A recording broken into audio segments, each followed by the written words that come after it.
রমজানে সারাদিন রোজা রাখার পর ইফতারের সময় এক গ্লাস ঠান্ডা লেবুর শরবত যেন রোজাদারদের ক্লান্তি দূর করার অন্যতম ভরসা। ইফতারের টেবিলে খেজুর, ছোলা ও অন্যান্য খাবারের পাশাপাশি লেবুর শরবত প্রায় অপরিহার্য একটি পানীয়। কিন্তু দুঃখজনক হলেও সত্য, রমজানকে ঘিরে বাজারে লেবুর দামে অস্বাভাবিক ঊর্ধ্বগতি লক্ষ্য করা যাচ্ছে। কয়েকদিন আগেও যে লেবু হালি 40 টাকায় বিক্রি হয়েছে, সেই একই লেবু বর্তমানে বাজারে 130 থেকে 140 টাকায় বিক্রি হচ্ছে। মাত্র 2 দিনের ব্যবধানে এমন দাম বৃদ্ধি সাধারণ ক্রেতাদের মধ্যে ক্ষোভ ও উদ্বেগ সৃষ্টি করেছে।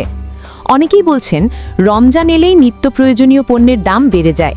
এ যেন এক অলিখিত নিয়মে পরিণত হয়েছে।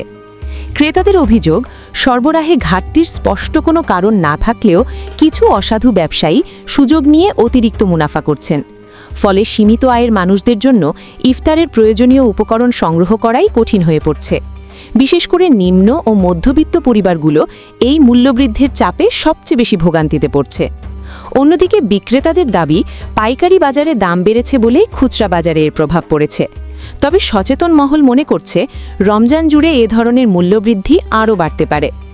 পবিত্র এই মাস সংযম, সহমর্মিতা ও আত্মশুদ্ধির শিক্ষা দেয়।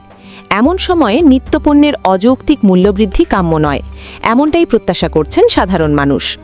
সংশ্লিষ্ট কর্তৃপক্ষের কার্যকর নজরদারি ও প্রয়োজনীয় পদক্ষেপের মাধ্যমে বাজার স্থিতিশীল রাখা এখন সময়ের দাবি। News desk, Chittagong.